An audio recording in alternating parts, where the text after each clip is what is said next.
10 பேர் மோதிரம் ரத்தின பிரகாசமா பாத தண்டை கொலுசு 10 பேர் மோதிரம் ரத்தின பிரகாசமா பாத தண்டை கொலுசு என் முத்து மூக்குத்தியும் மோகன மாலை முகத்திட்ட தாலி அழகும் அத்திபுர தேவிய சக்தி சிவ ரூபிணியே எங்கள் அழகான பத்ரகாளி துணையே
இந்த நாடகம் வரைக்கும் செஞ்சிருக்காங்க. இந்த நாடகம் என்ன நாடகம் என்று உனக்கு தெரியுமா? என்ன நாடகம்? அதாவது சிவபுராணத்திலே ஒரு பாகமாகி வனபத்ரகாளி பிறப்பு முனீஸ்வரன் வரலாறு, வனபத்ரகாளி பிறப்பு முனீஸ்வரன் வரலாறு என்று சொல்லக்கூடிய நாடகத்தை அறிஞரும் செய்திருக்கிறாங்க. இந்த நாடகத்தை நான் வந்திருக்கும் பொழுது என்னை பார்த்தால் உனக்கு எப்படி தெரிகிறது? அதுதான் முதல்ல கேட்டேன். பாக்குறதுக்கு விகாரமா இருக்கிறீங்க, பயங்கர அதாவது பயமா இருக்குது. உங்களை இந்த வனத்துல இப்படி பார்த்ததே கிடையாது. இங்க வந்திருக்கிறீங்களே இத்தனை கைகளோட, நீங்க யாரம்மா? நான் யாரா? அதே நந்தீஸ்வரன் யாருன்னு உண்மையாக தெரியவில்லையா? தெரியலமா. அதே இந்த பாராபுலகம் எல்லாம் சீராய் படியலக்கூடிய பொன்னானப்பட்ட சிவபெருமான் இருக்காளவா, அந்த சிவபெருமானுடைய இடபாகத்திலே இருக்கக்கூடிய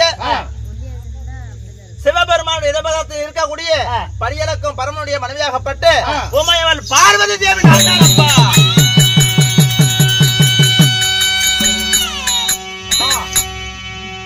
எப்படியம்மா நாங்க நம்புறது? ஏப்பா உமையோ பார்வதி தேவி அப்படின்னா சிவனுடைய இடபாகத்திற்கு பார்வதி தேவின்னா அவங்க சாந்த சொரூபிணி. ஆமா, பாக்குறதுக்கு சாந்த முகமா இருக்கும், அழகா இருப்பாங்க. நீங்க உங்களை பாக்குறதுக்கு விகாரமா இருக்குதுங்க. ஆனா இப்படி நான் பார்த்தது இல்லையே. படியெடுக்கக்கூடிய பரமனுடைய மனைவியாகப்பட்ட உமையவள் பார்வதி தேவியோ பார்ப்பதற்கு மஞ்சள் நிறத்தோடு சாந்த சுரபியா பொறுமையா இருப்பாங்க.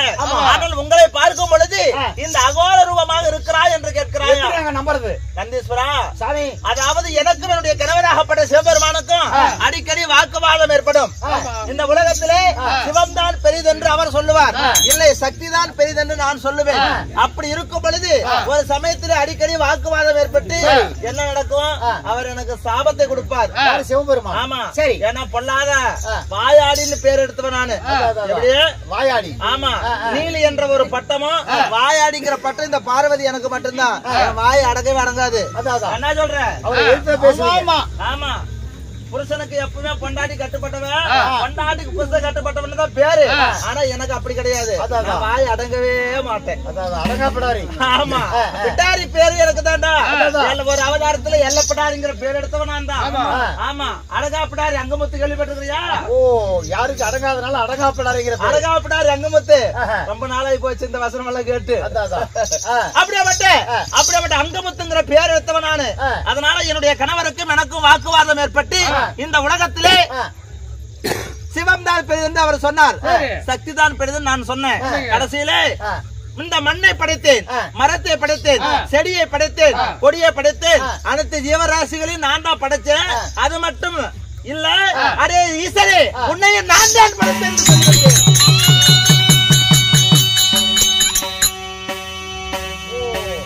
சிவபெருமானையே நீங்க தான் படைச்சீங்க. ஆமா, அப்படிங்கிற உண்மையை சொல்லுங்க. ஆமா, இந்த மரம் செடி கொடி எல்லாத்தையும் நான் தான் படைச்சேன். அப்படிப்பட்ட சிவபெருமானே அடே ஈசனே உன்னையும் நான் தான் படைத்தேன் என்று சொல்லி கட்டிய கணவர் என்று கூட பாராம மரியாதை இல்லாம பேசிட்டேன். அதனால எப்பவுமே அப்படி பேச மாட்டேன். கோபத்துல யாயா வாயா போயான்னு பேசுவேன். என்னுடைய கணவரை யாயா என்னையா வாயா போயான்னு பேசுவேன். முதல்ல என் புருஷன் அப்படி பேசுனதுனாலதான் இன்னைக்கும் பூலோகத்துல ஒரு பொம்பளைங்க சண்டை வந்துச்சுன்னா பொம்பளைங்க வந்து புருஷனை வந்து வாயா போயான்னு பேசுறது. முதல்ல இந்த சக்தி பேசுனேன், அதனாலதான் பூலோகத்துல பேசுறேன். அது என் வீட்டுக்காரி வாடா போடாங்கிறான். அதுவும் வந்துருச்சா இந்த நாகரிகம் உண்டா? என் வீட்டுக்காரி என்ன வாடா போடான்னு கூப்பிடுறாங்க. உன் குடும்பத்துல அப்படி ஆகி போச்சு. ஆமா, ஏன் சொல்றீங்க? ஏன் என்ன எப்படி கூப்பிடுறான்? ஏரி வேலைக்கு குட்டை வேலைக்கு போயிட்டு வந்து காசு கொண்டு வந்து வச்சாக்க அதை எடுத்து நான் கோட்டை அடிச்சிடுறேன். கருமாந்த ஆனா வேகாத வெயில்ல ஏரி வேலைக்கு போய் பாவம் கஷ்டப்படுறாங்க. கல்லுன்னு பாக்குறாங்களா, முள்ளுன்னு பாக்குறாங்களா? எங்க ஊர்ல குத்தி விட்ட மண்ணா 6 மாசமா அப்படியே தாக்குது. குத்திட்டு பண்ண 6 மாசம் அல்றதா இல்லையா? அதனாலதான் நிறுத்திட்டாங்க. காய்ச்சி போடுறதுல அட்டையில காய்ச்சி ஏறுதா இல்லையா? அதனால ஆமா ஆமா, அதனால என்ன ஆச்சு? அப்படி என்னால் படைக்கப்பட்ட ஈசனே சொல்லி கட்டிய கணவன் கூட பாராம மரியாதை பேசிட்டு அரிய சண்டால பாவி எத்தனை காலமாக ஒரு மாதிரி பேசுவேன். இன்றைய புருஷனை பார்க்க மரியாதை பேசிட்டு இல்ல, இனிமேல் படிக்க நான் உன்னோட சேர்ந்து வாழ மாட்டேன். எப்படி சேர்ந்து வாழ நான் உன்னோட சேர்ந்து வாழ மாட்டேன். எப்பவுமே ஜக்கா தேவியாகவும் இன்னும் பொம்மக்காவும் உலகத்துல ஒரு வருஷ காலம் பிரிஞ்சு போ அப்படின்னு சிவபெருமான் எனக்கு சாபம் கொடுப்பாரு. ஆனா இந்த முறை எனக்கு எப்படி சாபம் கொடுத்தாரு?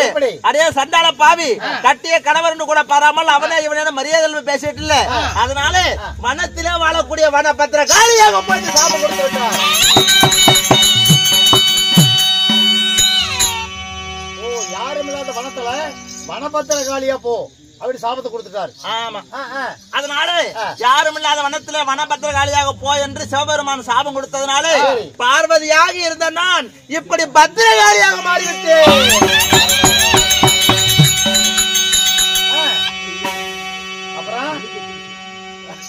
எப்பவுமே ஜக்காதேவியாகவும் பகவதி அம்மானாவும் பூலோகத்துல போய் ஒரு ஆண்டு காலம் கழித்து மறுபடியும் வந்து சேர்வா என்று பார்க்க இன்றைய சமயத்துல எனக்கு சாபத்தை கொடுத்து வனத்திலே வாழக்கூடிய வனபத்திரகாளி போன்னு சாபத்தை கொடுத்துட்டாரு. அரே எப்பவுமே சாபத்தை கொடுத்து ஒரு ஆண்டு காலம் பிரிஞ்சு போயிருந்தில்ல, நான் பிரிஞ்சு போய் தனியா தவித்து கொண்டு இருக்கிறேன். ஆனா தவிச்சிட்டு இருக்கிறேன். ஆனா என் புரிச்சு என்ன பண்றாரு? என்னுடைய கணவருக்கு இன்னொரு மனைவி இருக்கிறான். அத தலை மேல ஒன்று இருக்குது. ஆமா, கங்கா தேவின்னு சொல்லுவாங்க. அப்படியேப்பட்ட நான் பிரிந்த பிறகு அந்த ஓராண்டு காலம் அந்த கங்கா தேவியை கீழே இறக்கி விட்டு அவளோட ஒரு சந்தோஷமா இருக்கிறாரு.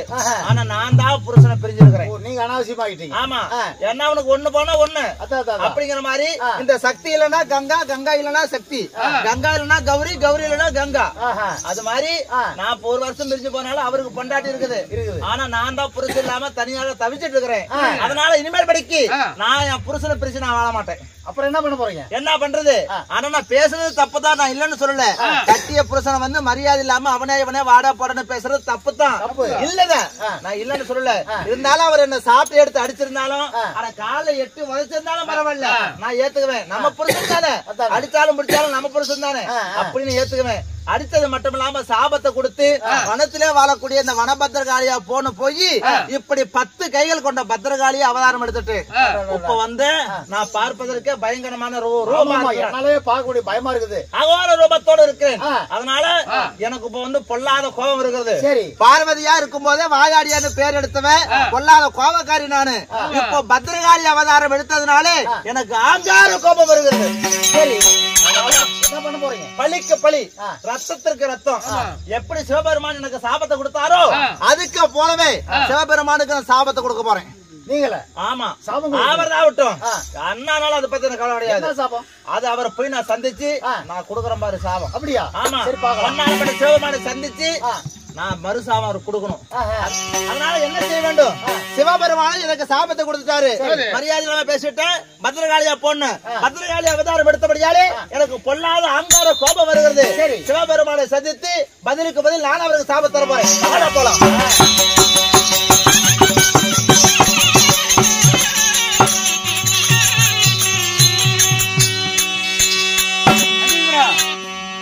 இந்த தினத்திலே உண்மையை சத்திக்கு நான் சாபத்தை நான் கொடுத்து விட்டேன். அவ தனிமையிலே வனத்துல திரிஞ்சுக்கிட்டு இருக்கிறா. 5 போட போயிட்டு எந்த நேரம் பார்த்தா எந்த நேரத்துல ஒரு கணக்கு சொல்றது தெரியும் இல்லையா? எங்க கணக்கு பறிச்சு பிரிச்சிருக்கட்டும்டா. 5 மறுபடியும் கணக்குன்னு அதெல்லாம் ஏறதான்ப்பா. கங்கா தேவி இப்ப இறக்க போறீங்க பூலோகத்துல இல்லையா? ஆமா, இறக்கி போறீங்க பூலோகத்துல இறக்கி அந்த கங்கா தேவியும் நானும் ஒன்னா மாதளக்க பண்ண போறீங்க.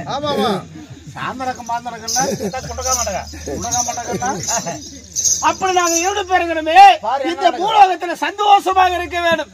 கண்டே கங்காதேவி, கங்காதேவி நான் இறக்கவே இல்லை, அதுக்குள்ளே மன்னவா என்று அழைத்தால் எப்படி? நினைச்ச உடனே நான் வந்துருவேன், தெரியாத உங்களுக்கு? கங்காதேவி இன்னும் இறக்கவே இல்லை, அதுக்குள்ள மன்னவா என்றால் எப்படி? நான் கங்காதேவி கிடையாது, இந்த காளியம்மன்.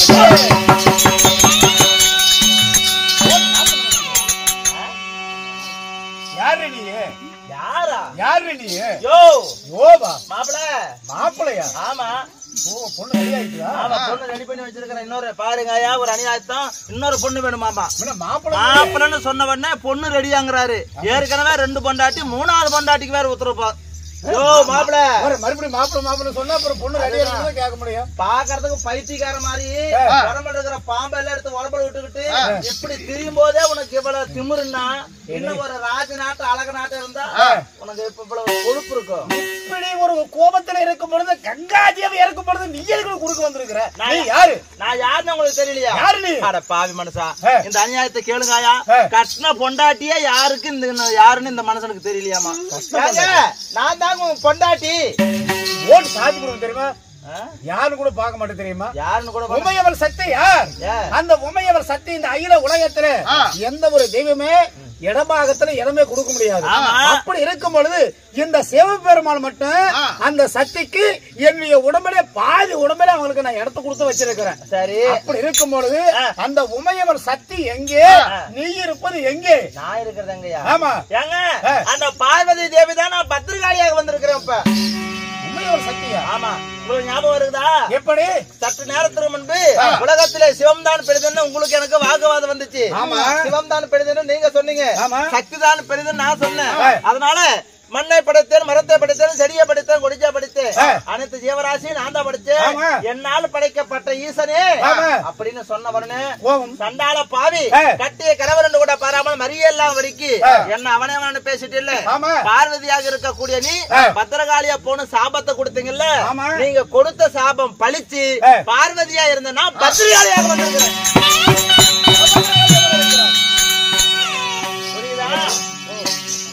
வனத்தில் இருக்கிற பத்திரகாளியானவள் இப்ப என்ன தேடி நீங்க இருக்கிற அந்த வனத்துல போய் இருக்க வேண்டியதானே? ஒரு ஆண்டு காலமாக நீ பிரிந்த வாழை சொல்லி கொடுத்துருக்கிறல வனத்துக்கு போக ஒரு ஆண்டு காலம் வனத்துல போயிட்டேன்னா நீங்க சந்தோஷமா இருக்கான்னு பாக்குறியா ஐயா? கங்காதேவி நானும் சந்தோஷமா மறுபடியும் என்னை வச்சுக்கிற கங்காதேவி கங்கா அந்த சக்கலாத்தி சபத்தி ஏய் கொண்டல இருக்கிறவள இறங்கடி முதல்ல பாடி இறங்கடி முதல்ல. அவ நீ சொன்ன இறங்குவாளா? நான் சொன்ன மட்டும்தான் வந்து கொண்டையில இருந்து அந்த கங்காதேவி ஒரு நாளைக்கு இறங்கட்டும், அவளை மண்டை வடைச்சு நான் மாவளுக்கு வைக்கல. என்ன என்றால் இந்த அகில உலகத்துல அவள் போற யாருமே அழகே கிடையாது. ஐயோ யோ யோ அப்படியே விட்டோம்னா அவ்வளவுதான். பழமொழி சொல்லுவாங்களாமா, 1000 தான் நீ கூத்தியா வச்சுக்கிட்டாலும் முதல்ல வந்து கல்யாணம் பண்றதுதான் பொண்டாட்டி.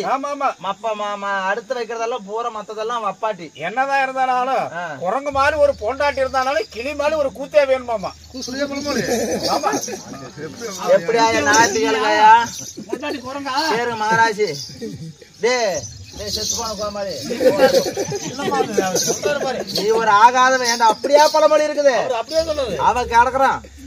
அதாவது கிளி மாதிரி பொண்டாட்டி இருந்தாலும் குரங்கு மாதிரி ஒரு கூத்திய வைப்பாங்களாமா, அதுதான் பழமொழி. அப்படிதான் கேள்விப்பட்டிருக்கிறோம். மனசார குரங்கு மாதிரி ஒரு பொண்டாட்டியாமா கிளியாட்ட கூத்தியாவா. நாளைக்கு பாரு பூலோகத்துல ஆம்பளைங்க தாலி கட்டின பொண்டாட்டி தரைக்குறமா பேசுவாங்க, ஆனா கூத்தியா மட்டும் தலைமையா பேசிக்கணும். ஆமா ஆமா, ஏன்னா வேட்டு வைக்கிறது அவதானே. அதெல்லாம் கிடையாது, அதெல்லாம் கிடையாது. தலைக்கு மேல என் வார்த்தை கட்டின பொண்டாட்டி இடபாகத்துல நெஞ்சில வச்சிருக்காங்க, அதனால அவ பேச்சு கீழே. அந்த கூத்தி எங்க வச்சிருக்கிறாரு இவரு? சிவபெருமான் தலை மேல கங்காதேவி வச்சிருக்காருல்ல கூத்தியாவ, அதனால கூத்தியா பேச்சு தலைக்கு மேல, பொண்டாட்டி பேச்சு கீழே கீழே இருக்கு. அது காரணமே இவரு செஞ்ச வேலைதான்.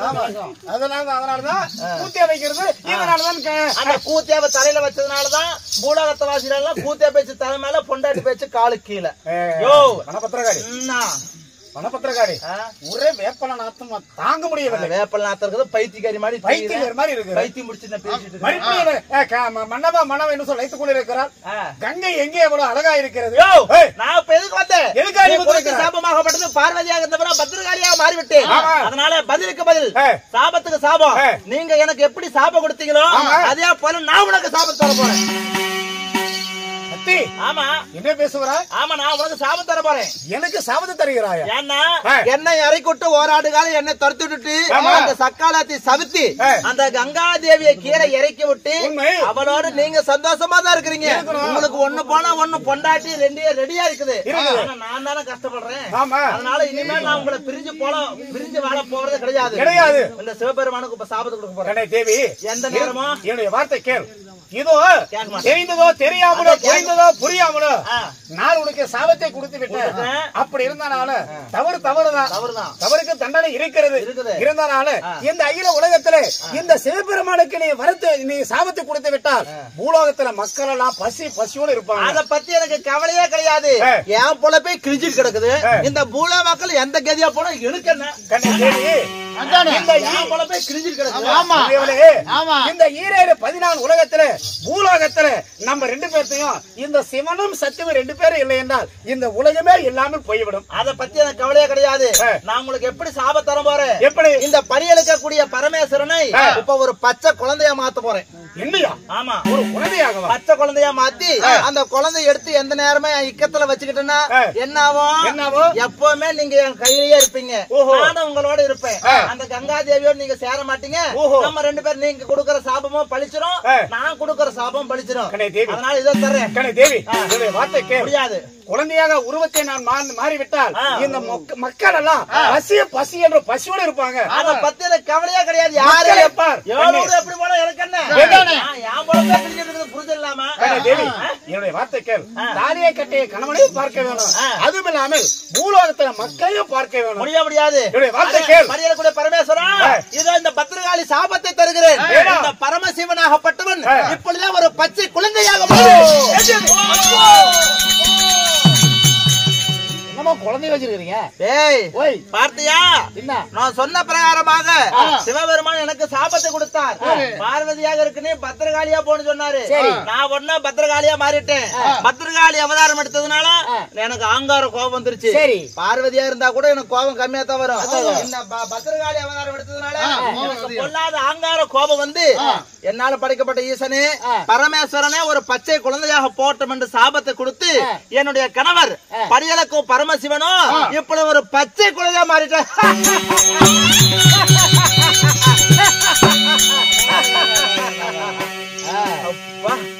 அப்பதானே எனக்கு நிம்மதியா இருக்குது. புருஷனையே குழந்தையா பண்ணிட்டீங்க. சுவாமி மன்னவா பால் கொடுங்க. நான் குழந்தை பண்ண பால் கொடுப்பாங்க. அது பிள்ளைக்கு தானே கொடுப்பாங்க. புருஷங்க அறிவு கேட்டவன். கண்ணா கண்ணா மன்னவா ஹரி ஹரி அல்வாதராயா குஞ்சி என் புருஷன்டா. புருஷனா? புருஷனை போய் வாடா போடாங்கிற அறிவு கேட்டவனே. குழந்தைய பார்த்தோன்னு குழந்தை வாங்கி பாத்தியா? எப்பதான் படியலுக்கு பரமேஸ்வரன் இருந்தாலும் இழிச்சுக்கிட்டே இருக்கிற இழிச்சு வாயினா இருப்பாங்க.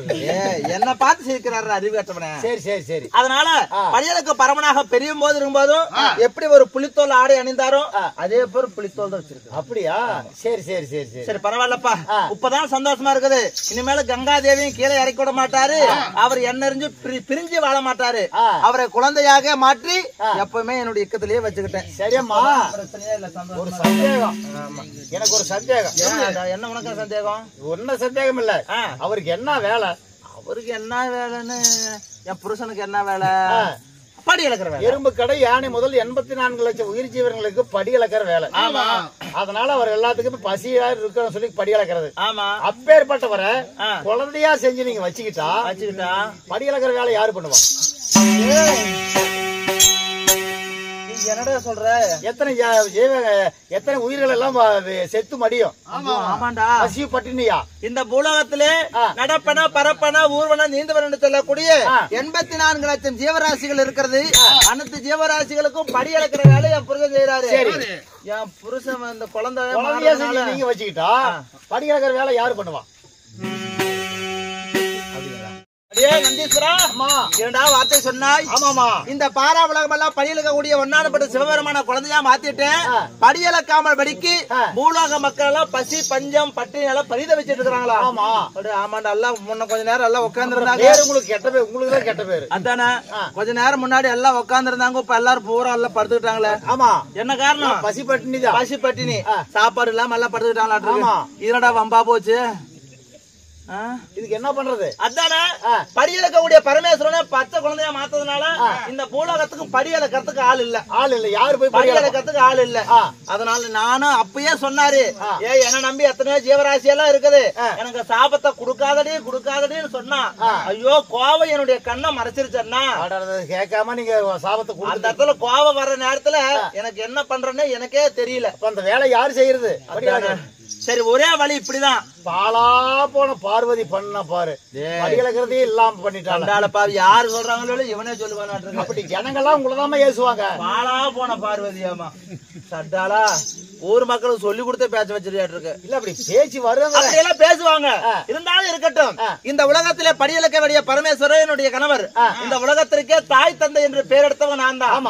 தாய் இல்லைன்னா தாய் வேலையை தந்தை செய்யணும், தந்தை இல்லைன்னா தந்தையுடைய வேலையை தாய் செய்யணும். அதனால என்னுடைய கணவர் இல்லை என்றால் என் கணவர் செய்ய வேலையை கூடிய நான் செய்வேன். எப்படி படி இழக்கிறதா? ஆமா, நான் படி இழக்க முடிவு பண்ணிட்டேன். இது ஆவர காரியமா? ஏமா நீங்கள பாக்குறதுக்கே விகாரமா இருக்கிறீங்க. ஆமா, கோர முகமா தெரியுது. ஆமா, இந்த நிலைமையில போய் படி இழந்ததுன்னா ஆமாப்பா யாராவது ஏத்துக்குவாங்களா? ஏத்துக்க மாட்டாங்க. ஏன்னா பயந்து நடுங்கி ஓடி படி இழக்கிறதுக்கு நான் இந்த கையோடு இப்ப நான் 10 கையோட வச்சுட்டு போனவே எல்லாம் பயந்துட்டு ஓடி போயிருவாங்க. ஆமா, நான் எங்க போய் படி இழக்கிறது? அதனால நான் இந்த ரூபத்தோட பேசாம நம்ம செத்தே போயிடலாம்னு நினைப்பாங்க. இல்லம்மா அப்படி நினைப்பாங்கம்மா. வேற தெய்வலோகத்துக்கு மேல போயிட்டு இருக்கு. ஜனங்க அப்படி நினைப்பாங்க. அதனால என்ன வழி? சரி கவலைப்படாதே, நான் உன்னை முடிவு பண்ணி இருக்கிறேன். பத்திரகாளியாக இருக்கக்கூடிய நான் அவர் கொடுத்த சாபத்தால பத்திரகாளியா வந்துட்டேன். இனிமேல் இந்த கோலத்தோடு நான் இருக்க கூடாது. அது மட்டும் இல்ல, படிகளுக்கு நான் போறேங்கிறீங்க. இந்த குழந்தை இப்படி கையிலேயே வச்சுட்டு நீங்க போக முடியுமா? முடியாது. அதுக்கெல்லாம் ஒரே முடிவு என்ன? பத்திரகாளியாக இருக்க நான் அன்னபூரணி அவதாரம் எடுக்க வேண்டும். ஓ, அன்னபூரணி. அன்னம் என்றால் என்ன? சாப்பாடு. அது பூரணமாக அனைத்து ஜீவராசிகளுக்கும் சமர்ப்பிப்பதனாலே எனக்கு அன்னபூரணிங்கிற ஒரு பேரப்பா. ஓ, இந்த உருவத்தை மாத்தி. ஆமா, பத்திரகாளி அவதாரத்தை உருவத்தை மாற்றி அன்னபூரணி அவதாரம் எடுத்து பூலோக மக்களுக்கு இந்த ஓராண்டு காலம் நான் படியளக்கிறேன். ஆமா, குழந்தை யாரு பாத்துக்கோ? அதுதான குழந்தை வேலை நடா பண்ண முடியும். பாப்பீங்களா? குழந்தைய நான் பாக்குறதா இல்ல பூலோக மக்களை எல்லாம் நான் படியளக்க போறதா? என்னடா பெரிய வம்பு யோசிக்கணும் இல்ல? அதுதானே. ஒரே நிமிஷம் நான் கோவப்பட்டு என் புருஷனை கொடுத்த சாபத்தால இத்தனை பிரச்சனையில நான் மாட்டிக்கிட்டேன். ஆத்திரக்காரிக்கு புத்தி மட்டும். ஓ, அதுவும் மாறி போச்சு. ஆத்திரக்காரன் கூட கிடையாது, ஆத்திரக்காரிக்கு புத்தி மட்டும். எல்லாமே நீங்க தான். யாரு? பெண்கள் தான். பெண்கள் தான். ஆமா, சரி, எல்லாமே எங்களுக்கு பாதி கொடுத்துட்டாங்க. எல்லாமே கொடுத்தாச்சு, இதுக்கு மேல என்ன வேணும்? சரி, போனா போகட்டும். அதுக்கும் ஒரு வழி. என்ன வழி? அதாவது இந்த என்னுடைய கணவராகப்பட்டவரை ஒரு பண்டார பெட்டியில போட்டு அடிச்சு விடணும். பொட்டியில போட்டு அடிக்கணும். ஆமா, பண்டார பெட்டியில போட்டு என்னுடைய புருஷ சிவபெருமான அழைச்சி என்னுடைய மகனாகப்பட்ட முருகன் விநாயகர் 2 பேர் இருக்கிறாங்க. பிள்ளைங்களை வர சொல்லி இந்த அப்பனுடைய கணவர கோபத்தால சாபத்தால பொட்டியில அடிச்சுட்டு நான் ஓராண்டு காலம் பரியளந்துட்டு வர்ற வரைக்கும் நீங்க பத்திரமா பாத்துக்கோங்கன்னு சொல்லி ஒப்படைக்கணும். யாருகிட்ட? விநாயகர் கொடுத்துடலாமா? நீங்க ஒரு பக்கம், அவரு எல்லூர்ல திங்கிறது, அது அரசமான கண்ட பண்ணி உட்காந்துக்கிறது, ஆத்தங்கர குளத்தங்கையில போய் உட்காந்துக்கிறது, அவருக்கு அந்த வேலை. சோறு கண்ட ஏந்திச்சு நடக்கிறதே பெரிய விஷயம். சின்ன கண்ட இடத்துல தூக்கம், சோறு கண்டத்துல சொர்க்கமா தின்னுபிட்டு படுத்துக்குவான். குழந்தை அழுதா கூட எந்திரிச்சு பாக்குறதுக்கு 1 மணி நேரம் ஆகும். அதனால விநாயகர் அதுக்கு சரிப்பட வர மாட்டான். சரி, என்னோட ஏழமகன் முருகன் இருக்கிறான், அவனை வர சொல்லி பண்டார பெட்டியான அவனை சுறுசுறுப்பா இருப்பான். ஆமா, பத்திரமாவையும் பாத்துக்குவான். அதனால முருகனை வரவழைத்து என்னுடைய கணவரை பண்டாரப்பட்டியில் அடிச்சு அவங்ககிட்ட ஒப்படைக்கணும். நான் அழைத்ததாக சென்று என் மகனை முருகனை கூட்டிட்டு பேசிக்கலாம். அப்படியா? ஆமா. ஏமா, முருகன் உங்களை இந்த கோலத்துல பார்த்தா பயந்துக்க மாட்டாரு? இல்லப்பா, இந்த ரோபத்துல போக மாட்டேன். முருகனை வர சொல்லு, நான் அன்னபூர்ணியாக வர்றேன். ஓ, அன்னபூர்ணியா வரீங்களா? சரி சரி.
நல்லா நகரேன்.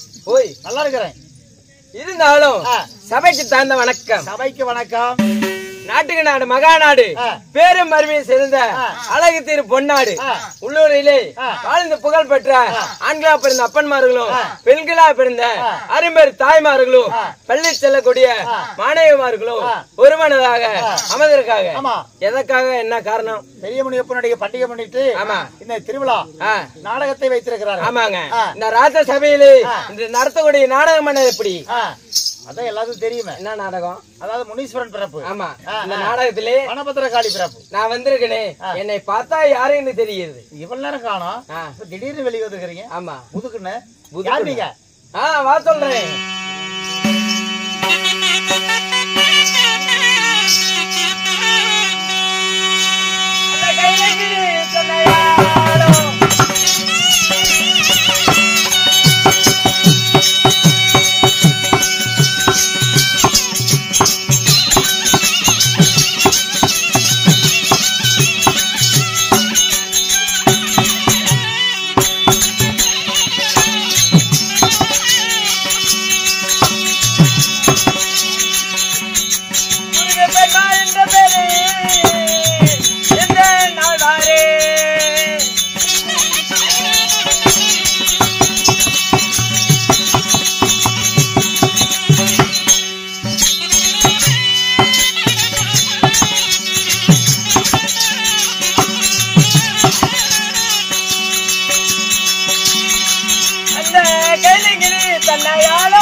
கைலங்கிரி தன்னை ஆளும் என்னோட பெயர் தான் முருக பெருமாள். முருக பெருமாள். ஓஹோ, முருகர் பழனியாண்டவர் மொட்டையாடி. மொட்டையாண்டியா? அப்படி எல்லாம் பல வகையில சொல்லுவாங்கல்ல. ஆமா ஆமா, முருகர். முருகன் ரைட்டு. ஆமா. உங்க அப்பா அம்மா யாரு? அப்பா அம்மா? உங்க அப்பா சொல்லிட்டா. அம்மா அவங்க யாரு? அம்மா கூட பிறந்தவங்க யாரு? எத்தனை பேரு? அதெல்லாம் சொன்னதானே தெரியும். சொன்னா தெரியும். ஆமா, முருகன் நீ பாட்டு சொல்லிட்டு எங்க வீட்டுல கூட பக்கத்து வீட்டுக்காராம முருகன் தான். அவர் ரிக்கவண்டிக்கு போறான். அந்த முருகன் இருப்பா முருக பெருமாள். அவர் எங்க எதிர்த்து விட்டு வர வேலைவன் அவனும் ரிக்கவண்டிக்கு தான் போறான். யாருதான் போற வேலைக்கு? அப்படிமா முருகன் சொல்லிட்டு உங்க அப்பா அம்மா யாரு? சொல்லிட்டா.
பத்து மழை மாசம் வந்து